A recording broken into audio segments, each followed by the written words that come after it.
Hello, and welcome to Read Us a Story. What shall we read today?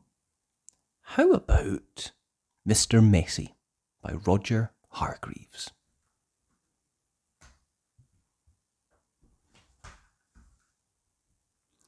Mr. Messi was the messiest person you've ever met in your whole life. He looked messy because he was messy in everything he did. You could always tell where Mr. Messi had been because he left a trail of messy fingerprints wherever he had been.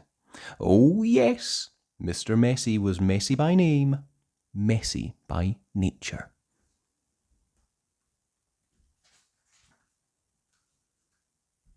Mr. Messi lived in a particularly messy-looking house.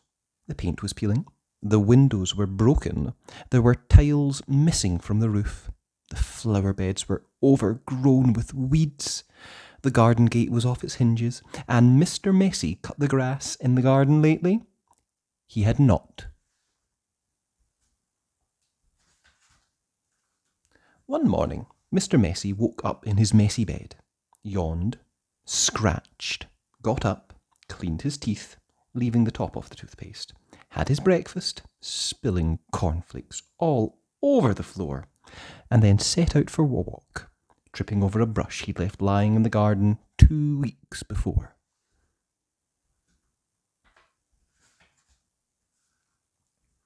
There was a wood behind Mr. Messi's house with the messy garden, and that's where he went for his walk. It was a particularly large wood with lots and lots of trees, and it took Mr. Messi a long time to walk through it. But he didn't really mind, because he felt like walking that morning. So he walked and walked right through the wood until he came to the other side. And do you know what he found on the other side of the wood?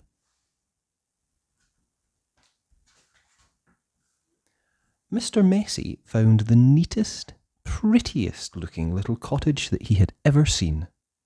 It had a lovely little garden with a stream running through the middle of it.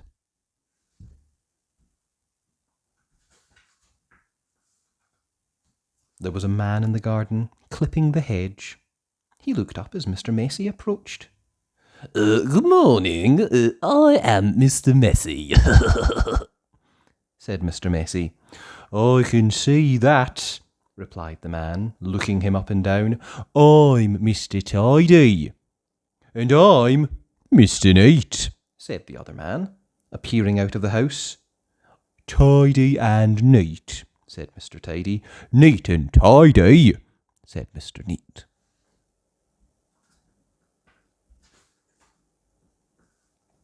We're in business together, explained Mr. Tidy, and the people who own this house have asked us to do some work for them. What sort of work? asked Mr. Messi. Oh, we make things nice and neat, said Mr. Neat. Tidy things up, added Mr. Tidy. Perhaps we could come along and do some work for you, said Mr. Neat, looking at Mr. Messi, who was looking even messier than usual that particular morning. But I don't want things neat and tidy, said Mr. Messi, looking downright miserable at the thought of it.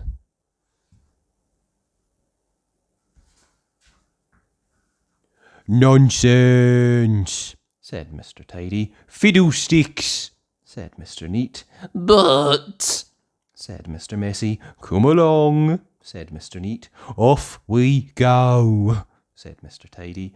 But, said Mr. Messi. But nothing, said Mr. Neat, bundling him into their van, which was parked behind the house. Off they went to Mr. Messi's house at the other side of the wood.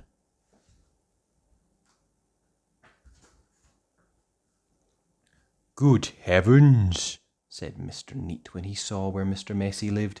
Good gracious, said Mr. Tidy. This is the messiest house I have seen in all my born days, they both said together at the same time. Better do something about it, said Mr. Neat.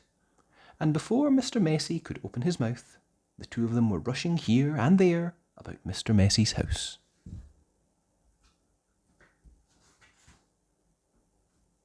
Mr. Neat hoed, and mowed and pruned and snipped and clipped and cleared and dug and made the garden look neater than it had ever looked before.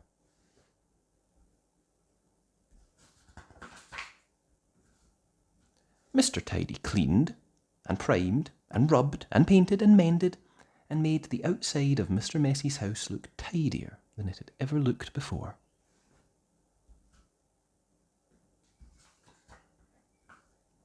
Then they both went inside the house. "Good heavens," said Mr. Neat for the second time that morning. "Good gracious," said Mr. Tidy for the second time that morning. And then they set about cleaning the house from top to bottom. They brushed and swept and polished and scrubbed and made the inside of the house look neater and tidier than it had ever looked before. "There we are," said Mr. Tidy. "All finished," said Mr. Neat. "Tidy and neat," said Mr. Tidy. "Neat and tidy," said Mr. Neat. Mr. Messi just didn't know what to say.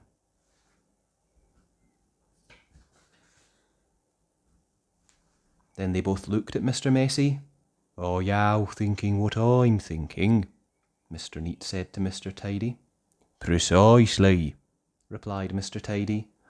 "What we're both thinking," they said together to Mr. Messi, "is that you look much too messy to live in a neat and tidy house like this."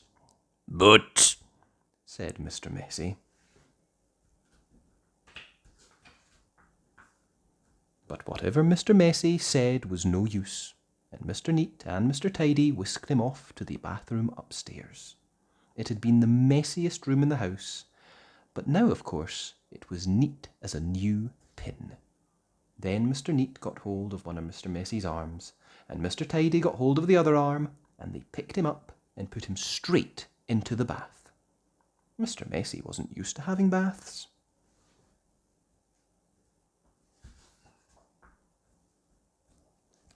Mr. Neat and Mr. Tidy washed and brushed and cleaned and scrubbed and combed Mr. Messi until he didn't look like Mr. Messi at all. In fact, he looked the opposite of messy. He looked at himself in the mirror. "You know what I'm going to have to do now?" he said in a rather fierce voice. Mr. Neat and Mr. Tidy looked worried.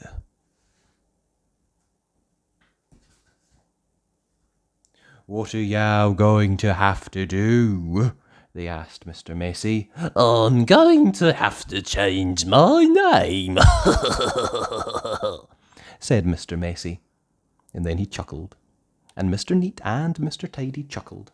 And then Mr. Messi laughed. And Mr. Neat and Mr. Tidy laughed. And then they all laughed together and became the best of friends. And that really is the end of the story. Except to say that if you are a messy sort of a person, you might have a visit from two people.